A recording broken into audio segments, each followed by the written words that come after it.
Mom didn't cry. She didn't slam the phone. She didn't even ask why. She just said, "A backyard? Really, Simone? That's not a wedding. That's a budget picnic for people who've given up." Then she hung up. That was the moment I knew she wasn't coming. Not because of a conflict, not because of illness, not even because of a grudge. She wasn't coming because, in her eyes, a wedding in a backyard wasn't worth the drive from Santa Monica to Carmel. It wasn't glamorous, it wasn't lavish, and it didn't give her an audience. I stayed on the steps of our back deck long after the call ended, the redwood slats cool against the backs of my legs. Early spring mist rolled in from the Pacific, and I tucked my hoodie tighter around me, staring out past the garden beds we'd been tending for years. I kept holding the phone, half wishing it would ring again, that she'd call and say she was joking, but the silence settled in, heavy and real. Eli came out with 2 chipped ceramic mugs, Earl Grey and honey. He didn't ask. He didn't need to. He sat beside me and handed me the mug, the steam curled upward like a veil between us. "She's not coming," I whispered. He nodded. "Because it's not the Ritz?" And let out a small laugh, dry and sharp. "No champagne tower, no harpist, no lobster risotto. It's not what she imagined when she thought of your wedding," Eli said after a pause.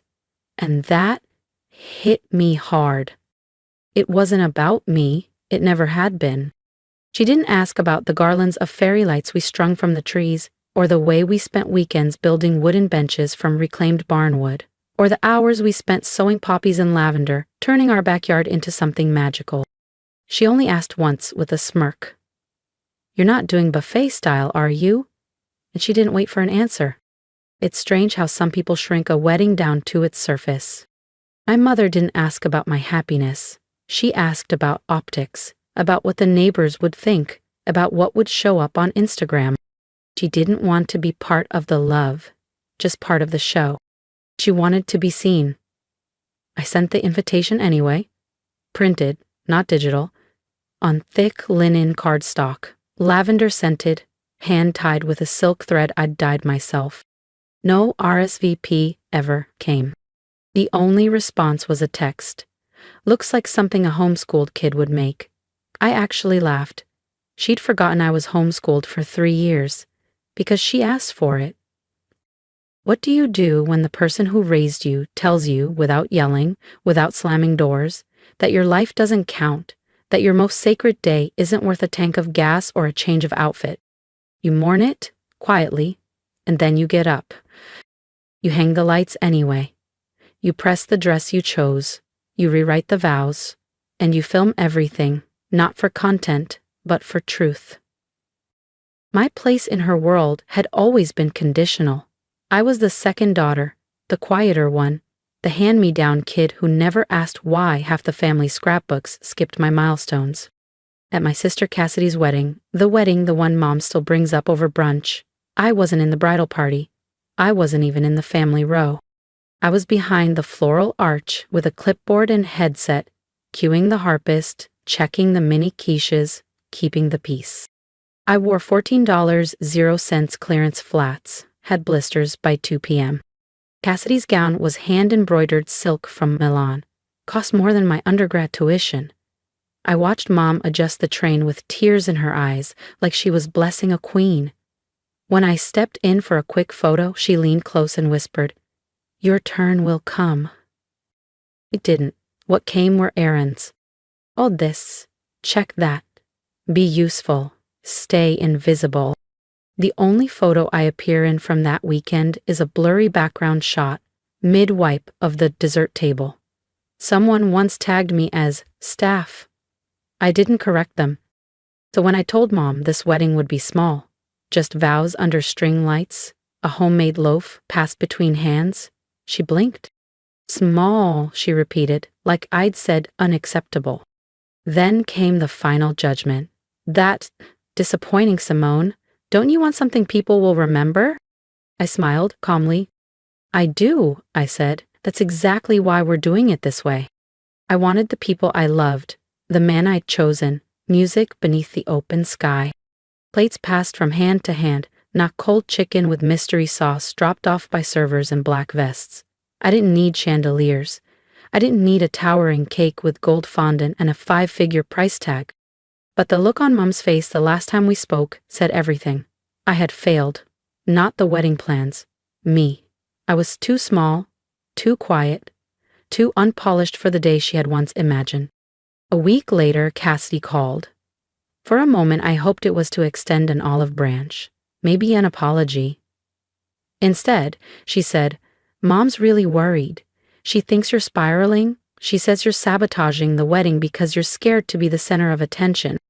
I let her say it. I thanked her for the call, then I hung up. They didn't understand. They never had. This wasn't sabotage. This was reclamation. This wedding wasn't Mom's press release. It wasn't a status update for extended relatives I hadn't spoken to since I was 12. It was mine, and I wasn't going to plan it like I needed a committee's approval. The morning of the wedding, the sky was soft gray, coastal and quiet, the kind that makes everything bloom brighter.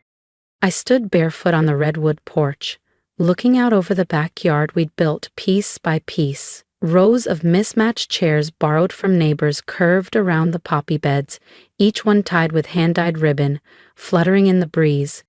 Paper lanterns swayed between the trees, weightless and still. Inside, Claire, my best friend since undergrad, was steaming my dress. A soft cream linen gown with pockets. She sewed it herself, stitch by stitch. A gift of patience and love.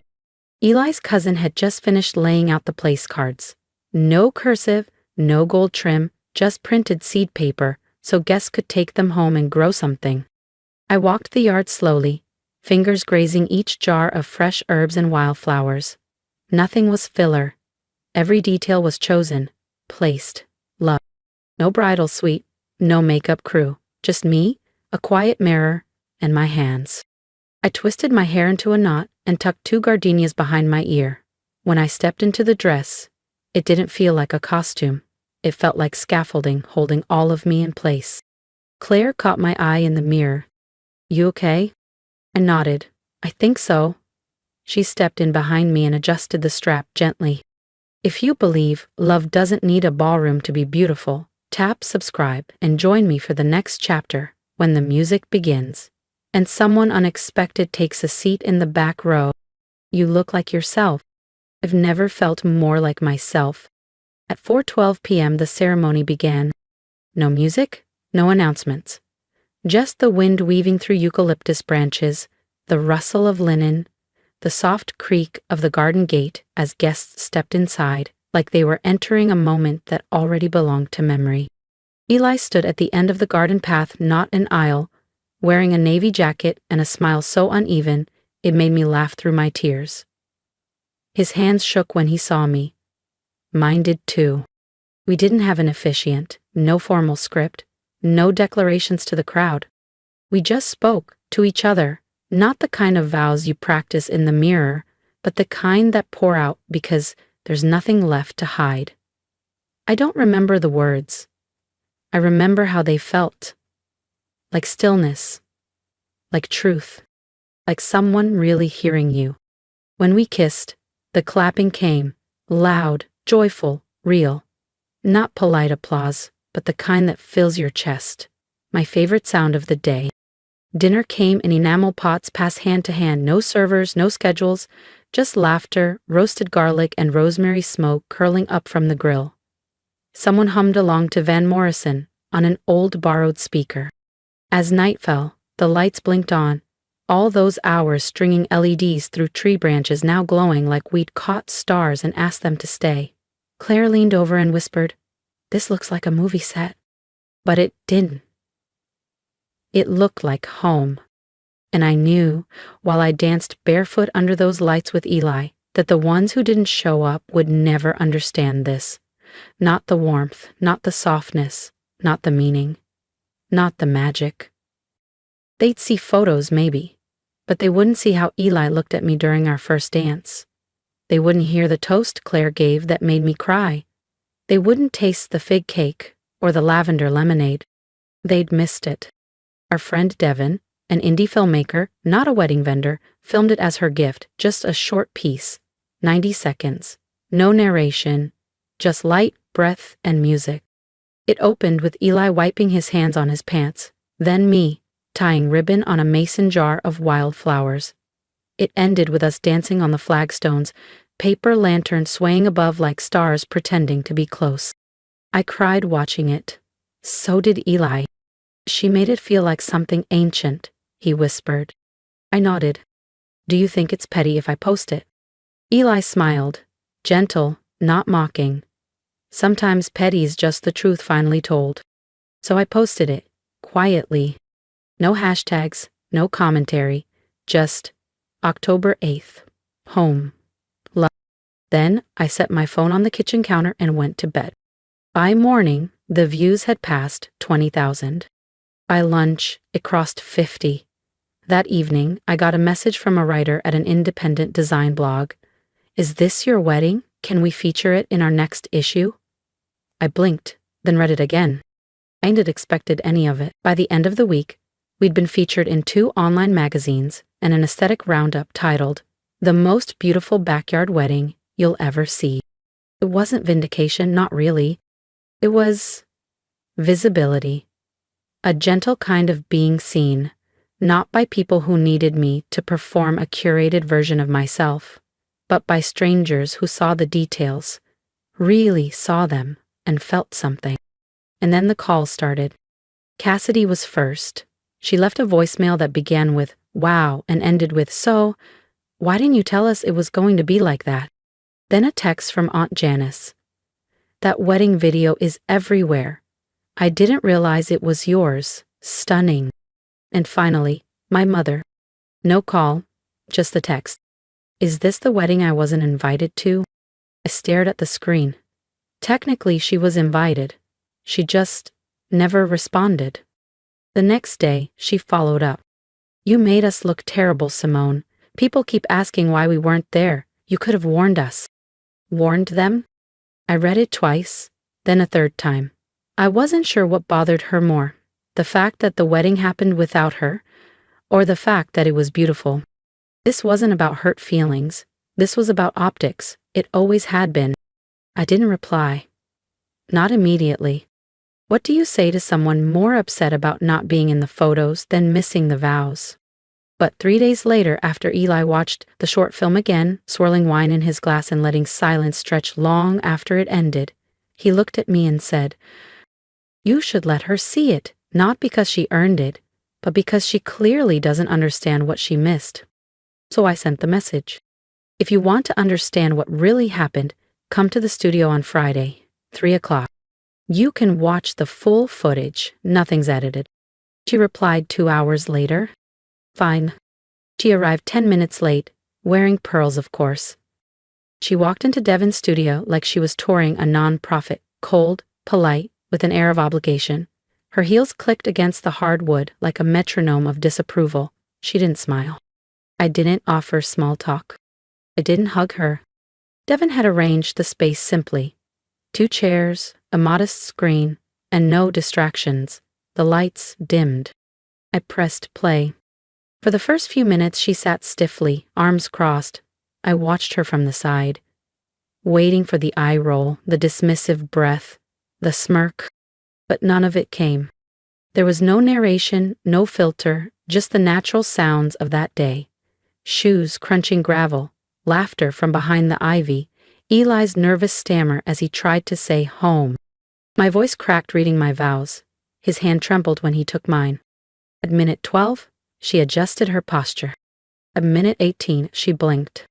At minute 20, as we danced under lanterns that swayed like warm planets above us, she exhaled, like she'd forgotten to breathe. When it ended, I paused on the final still. The yard, empty chairs, wax pooling in candle jars. The echo of a moment already passed.